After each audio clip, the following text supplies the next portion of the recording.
Good morning everyone. आज है 6 अप्रैल 2023। आज के न्यूज़पेपर द हिंदू न्यूज़पेपर से हम ये सारे वर्ड को करेंगे।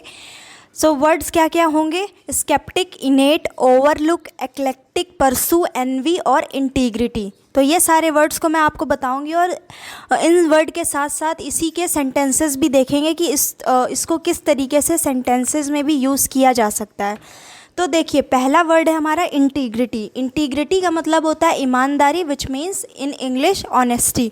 कोई इंसान अगर ऑनेस्ट है, ईमानदार है, तो आप उसको बोल सकते हैं कि मतलब कि नाउन के फॉर्म में कि ऑनेस्टी यानी कि ईमानदारी। तो जहाँ जहाँ आप ये वर्ड को यूज़ करते आए हैं honesty, you can replace this word and you can start using integrity. इस तरीके से ये याद हो जाएगा। तो किस तरीके से सेंटेंस में यूज़ किया है? The unity and integrity of Indians is praise वर्दी। यानी कि जो इंडिया के नागरिक हैं, यानी कि इंडियन नेटिव पीपल जो हैं, इंडिया के जो नागरिक लोग हैं, उनकी जो यूनिटी यानी कि एकता और जो उनकी ऑनेस्टी है, इंटीग्रिटी है, वो क्या है? प्रेज वर्दी है। यानी कि द यूनिटी यानी कि उनकी एकता और इंटीग्रिटी यानी कि honesty of Indians is praise वर्दी, यानी तारीफ़ के काबिल है। प्रेज वर्दी को एक इंग्लिश में एक और वर्ड होता है मेरिटोरियस, उसका मतलब भी होता है कि तारीफ़ के काबिल। सो इंटीग्रिटी का मतलब ऑनेस्टी, और इसको यूज़ कैसे किया गया है? The unity and integrity of Indians is praise वर्दी। चाहे आप इसको इंटीग्रिटी बोल कर ये सेंटेंस को बनाएं, चाहे आप इंटीग्रिटी की जगह यू कैन से ऑनेस्टी। एक बार रीड करिए, the unity and honesty of Indians is praise वर्दी। चाहे फिर इंटीग्रिटी बोल देंगे, ज़्यादा बेटर लगेगा, एडवांस्ड वर्ड है। मूविंग ऑन, फिर देखिए नेक्स्ट वर्ड है हमारा परसू। परसू का मतलब होता है फॉलो करना, टू फॉलो, किसी चीज़ को फॉलो करना। अगर आप किसी नियम को फॉलो करते हैं या फिर आप बोलते हैं कि I want to pursue my daily routine, यानी कि आप डेली रूटीन को फॉलो करना चाहते हैं, तो फॉलो करना किसी चीज़ को, यानी कि आप बोल रहे हैं कि परसू करना। तो let's see how you can use this word into daily conversation. तो सेंटेंस, एक नॉर्मल सेंटेंस मैंने बनाया है, he will pursue a trade policy that protects worker.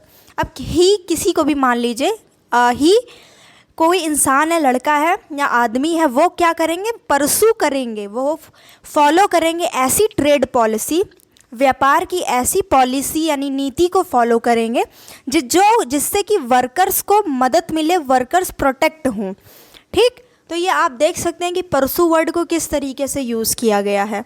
अगर आप सारे सेंटेंस में सब हटा दें, फिर इतना ही देखें, तो भी इसकी बहुत सिंपल सेंटेंस है कि I will pursue a trade policy. मैं ट्रेड पॉलिसी परसू करूँगी या करूँगा, यानी कि फॉलो करूँगा। तो इस तरीके से इस वर्ड को आप डेली कन्वर्सेशन में यूज़ कर सकते हैं। जहाँ जहाँ आप फॉलो बोलते हैं, आप वहाँ पे आप परसू बोलेंगे। बट बहुत सारी जगह ऐसे होते हैं जहाँ परसू अच्छा नहीं लगेगा, फॉलो ही अच्छा लगेगा बोलने को। पर जब आप रीडिंग करेंगे कॉन्वर्जेसन या फिर पैराग्राफ्स वगैरह, तो आपको ऑटोमेटिकली समझ आ जाएगा कि कहाँ पे एडवांस्ड वर्ड परसू यूज़ करना चाहिए और कहाँ पे फॉलो वर्ड ही बेस्ट है। नेक्स्ट वर्ड है हमारा नंबर 3, एक्लेक्टिक। एक्लेक्टिक का मतलब होता है किसी चीज़ को सेलेक्ट करना, मतलब कि ऐसी चीज़ को सेलेक्ट करना जो आपको सबसे ज़्यादा बेस्ट लगे। मतलब कि ढेर सारे आइडिया, जैसे कि कोई मीटिंग बुलाई जाए और उस मीटिंग में ढेर सारे लोग अपना अपना आइडिया दें कि ऐसे किया जा सकता है, वैसे किया जा सकता है, पर आप उसमें से जो बेस्ट आइडिया रहे वो आप उसको चूज़ करें। तो एक्लेक्टिक का मीनिंग होता है selecting what seems best of various ideas, यानी कि अलग अलग आइडियाज़ में से आप उस चीज़ को, उस आइडिया को सेलेक्ट करेंगे जो कि आपको बेस्ट लगेगा। लगने की इंग्लिश होती है सीम, यानी कि सीम का मतलब लगना, यानी कि सेलेक्टिंग व्हाट, सेलेक्ट करना उस चीज़ को, व्हाट सीम्स बेस्ट, यानी कि जो सीम यानी लगे बेस्ट ऑफ वेरियस आइडियाज़, यानी हर तरीके के विचारों में से जो बेस्ट आइडिया लगे या बेस्ट कोई भी सामान लगे उसको चूज़ करना, तो उसको मतलब होता है इक्लेक्टिक। ठीक, अब इसको किस तरीके से यूज़ किया गया है? An eclectic collection of painting. Eclectic collection of painting, तो पेंटिंग का कैसा कलेक्शन है? एक्लेक्टिक है। अब एक्लेक्टिक का मतलब क्या हो गया? अगर आप इस वर्ड को यहाँ से हटा दें, एन कलेक्शन ऑफ पेंटिंग, तो भी सही है, पर एक्लेक्टिक से जुड़ने इस वर्ड का यहाँ पे ऐड होने से इसका मतलब निकलता है कि ये जो पेंटिंग है, ये जो पेंटिंग का जो कलेक्शन है वो सबसे ज़्यादा बेस्ट है बाकी पेंटिंग के कलेक्शन से, यानी कि बेस्ट पेंटिंग को चुना गया है। सबसे बेस्ट पॉसिबल जो पेंटिंग का कलेक्शन हो सकता है वो यही है हमारा। तो ये मीनिंग होता है एक्लेक्टिक का। अगर आप बोलेंगे कि ये जो साड़ी है भाई साहब ये ले लीजिए, अगर कोई दुकानदार, ये एक्लेक्टिक पीस है, ये जितनी भी मैं आपको दिखा रहा हूँ, तो इसका मतलब क्या है कि जितनी भी साड़ियाँ मार्केट में हैं सबसे बेस्ट पीस वो आपको दिखा रहे हैं और बोल रहे हैं कि ये एक्लेक्टिक पीस है मैडम जी, आप इसको, ये साड़ी को आप ले लीजिए। तो इस तरीके से आप इस वर्ड को यूज़ कर सकते हैं। देखिए बहुत ही ऐसा वर्ड है, प्यारा वर्ड है, जिसको डेली आप मतलब हर चीज़ में इंसान यूज़ करता है कि ये पेन क्या है, एक्लेक्टिक पेन है, मतलब बेस्ट पेन हो गई अगर आप तारीफ़ कर रहे हैं अपने शूज़ की या किसी भी चीज़ की। नेक्स्ट वर्ड हमारा देखिए, चौथा वर्ड है एनवी। एनवी का मतलब होता है दुश्मन, यानी कि एनिमी। अब ये याद करना बहुत आसान है क्योंकि एनिमी और एनवी काफ़ी हद तक सुनने में भी सेम ही लगता है।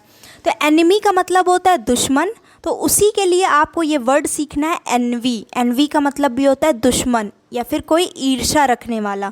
ठीक, ईर्ष्या यानी कि जलन आपसे रखने वाला, आपको नापसंद करने वाला, बात एक ही है। एनवी भी कह सकते हो, यानी कि दुश्मन। अब देखिए इसको यूज़ कैसे किया गया है सेंटेंस में। ग्रेजुअली ही became to acknowledge his feelings of envy towards his best friend. Gradually यानी कि धीरे धीरे, ग्रेजुअली का मतलब होता है धीरे धीरे। ही किसी लड़के के लिए यूज़ होता है। ही बिगैन, उसने शुरू कर दिया। एक्नॉलेज करना यानी कि समझना या फिर मान लेना। एक्नॉलेज मीन्स मान लेना। हिज अपनी फीलिंग्स को, कैसी फीलिंग्स को, जलन वाली फीलिंग को, जो कि उसके बेस्ट फ्रेंड के प्रति है। ये फिर से देखिए, gradually he began to acknowledge his feelings of envy towards his best friend, यानी कि धीरे धीरे उस इंसान ने शुरू कर दिया पहचानना या फिर मानना अपनी फीलिंग को, जलन वाली फीलिंग को या दुश्मनी वाली फीलिंग को अपने बेस्ट फ्रेंड के प्रति। ठीक, तो इस तरीके से एनवी को आप यूज़ कर सकते हैं एनिमी की जगह। तो आपको ये वर्ड याद हो जाएगा। ये वर्ड ऐसा है जो एग्ज़ाम में भी पूछा जा सकता है। फिर पांचवा वर्ड है ओवरलुक। ओवरलुक का मतलब होता है इग्नोर करना किसी को। Don't overlook your friends, give them time. इस तरीके से भी बोल सकते हैं कि ओवरलुक मत करिए अपने फ्रेंड्स को एंड फैमिली को, उनको भी टाइम दीजिए साथ साथ अपने काम के। तो overlook means to ignore, ignore करना। अब इसको यूज़ कैसे किया गया सेंटेंस में। Don't overlook your bad attitude. अपने बैड एटीट्यूड को इग्नोर मत करो, बल्कि उस पर काम करो और उसको बैड से गुड बनाओ। तो ये इस सेंटेंस का मीनिंग है। Ignore means overlook. फिर देखिए नेक्स्ट वर्ड है हमारा, सिक्स्थ है स्केप्टिक। स्केप्टिक का मतलब होता है डाउट होना, यानी कि शक करना। कोई इंसान अगर शक्की होता है तो उसको भी स्केप्टिक पर्सन बोलते हैं कि वो, ये लड़की स्केप्टिक है, यानी कि शक्की है, इसको हर चीज़ में डाउट होता है। तो स्केप्टिक का मतलब होता है हैविंग डाउट, यानी कि संदेह होना, डाउट होना। स्केप्टिकल, अगर मैं बोलूँ are you skeptical about your goals, यानी कि मैं बोल रही हूँ क्या आप को डाउट अपने गोल को लेकर, जो आपने सेट किया है गोल, कि वो अचीव कर पाएंगे या नहीं। तो इस तरीके से स्केप्टिक वर्ड को अलग अलग तरीके से यूज़ किया जाता है। तो he is a skeptic who tries to keep an open mind. तो इस तरीके से यूज़ हुआ है कि ये एक ही किसी इंसान को बोला जा रहा है कि ये स्केप्टिक पर्सन है जो कि ट्राई करता है कि अपना ओपन माइंड रखे। ठीक, मतलब कि वो है तो स्केप्टिक, लेकिन वो बहुत कोशिश करता है कि अपना माइंड ओपन रखे। तो ये स्केप्टिक वर्ड था। देखिए नेक्स्ट वर्ड है हमारा इनेट। इनेट का मतलब होता है नेचुरल या फिर जन्मजात। अगर कोई किसी के अंदर कोई क्वालिटी इनेट होती है तो आप कहना चाहते हो कि वो नेचुरल क्वालिटी है, यानी कि उसने उस चीज़ को सीखा नहीं है बाद में, वो पैदाइश के साथ उसके अंदर वो चीज़ थी, वो क्वालिटी थी। तो अगर आप बोले इनेट हैबिट है, अगर मैं बोलूँ कि ऊंची आवाज़ में बात करना, ऊंची मतलब लड़ाई या बेइज्जती वाली नहीं, पर कुछ लोग की आदत होती है कि ऐसे बोलते हैं जैसे वो इलेक्शन में खड़े हो, मतलब कि बहुत ज़्यादा चिल्ला के। तो अगर उनसे कोई बोले कि आप इतना चिल्लाते क्यों, तो बोलेंगे कि नहीं, दिस इज़ माई इनेट हैबिट, यानी कि मेरी नेचुरल हैबिट है, मतलब पैदाइश से ही मैंने बोलना जब से चालू किया मैं थोड़ा ज़ोर से ही बोलता आया हूँ। तो इनेट वो इसका मतलब होता है नेचुरल, यानी कि जन्मजात कोई भी आदत या फिर कोई भी चीज़ जो कि इनेट होती है उसका मतलब होता है कि वो नेचुरल है, उसको बाद में सीखा नहीं गया, वो पहले से आपके अंदर थी। For example, I believe every one is innately psychic. Innately psychic, I believe यानी कि मैं यकीन करती हूँ या करता हूँ कि एवरी वन यानी कि सब लोग इनेटली साइकिक होते हैं। साइकिक, अगर आपने वर्ड पावर जो मैं सीरीज़ चल रही हूँ उसमें भी कई बार समझाया ये वर्ड, साइकिक का मतलब होता है कि आप कुछ ऐसी चीज़ें जो कि आपको महसूस हो जाती हैं, पर आपको पूछे कि तुम्हें कैसे पता कि यही होगा, तो आप कहते हो कि नहीं मुझे पता तो है लेकिन समझा नहीं सकते, यानी कि आपका सिक्स्थ सेंस, तो वो होता है साइकिक। तो जैसे कि साइकिक आपको कुछ ना कुछ फील होता है पहले से, तो वो क्या होता है, साइकिक क्वालिटी होती है। तो I believe every one is innately psychic, तो that's how you can use this word innate in a particular sentence. I believe every one is psychic. तो ये थे हमारे आज के न्यूज़पेपर के कुछ वर्ड। फिर से एक बार मैं आपको रिवाइज़ करा देती हूँ। देखिए, पहला वर्ड था इंटीग्रिटी। ये एक ऐसा शब्द है जिसको आप अगर आप जैसे ऑनेस्टी वगैरह बोलते हैं ना, तो ऑनेस्टी नॉर्मल वर्ड है, तो इसको आप हटा करके आप इंटीग्रिटी बोलना स्टार्ट करिए। That's how you can retain this word in your mind for longer period of time, और इस तरीके से याद भी हो जाएगा इंटीग्रिटी। फिर नेक्स्ट वर्ड क्या था, हमने देखा परसू, यानी कि फॉलो करना। आज की जो जितने भी वर्ड आज के स्लाइड में थे वो सारे ही वर्ड ऐसे थे जिनको आप मतलब कि डेली बेसिस पे आप यूज़ कर सकते हैं, स्केप्टिक, इनेट या जो भी वर्ड हो। देखिए, फर्स्ट वर्ड था इंटीग्रिटी यानी कि ऑनेस्टी यानी कि ईमानदारी। नेक्स्ट था परसू। परसू का मतलब होता है फॉलो करना। आप आराम से फॉलो की जगह बोल सकते हैं। ऐसा वर्ड है कि फॉलो डेली बेसिस पे बहुत बार मुझसे फॉलो निकलता है, जिसकी जगह पे आप परसू बोल सकते हैं। थर्ड वर्ड है देखिए एक्लेक्टिक, यानी कि सबसे बेस्ट पीस होना, एक्लेक्टिक। फिर देखिए चौथा वर्ड हमने देखा था एनवी, विच मीन्स एनिमी यानी कि दुश्मन। फिफ्थ वर्ड था overlook, which means ignore. Ignore एक ऐसा वर्ड है which you use like all the time while having conversation with your family members और with your friends, you use this particular word like all the time. तुमने मुझे ignore किया वगैरह वगैरह जो भी है, so instead of saying ignore you can simply say overlook. This will help you enhancing your vocabulary as well. देखिए, फिर नेक्स्ट वर्ड था हमारा skeptic, which means having doubt, यानी ये कि शक करना या फिर शक्की होना। नेक्स्ट लास्ट वर्ड था आज के न्यूज़पेपर से जो हमने लिया, विच वॉज इनेट, यानी कि नेचुरल यानी कि जन्मजात।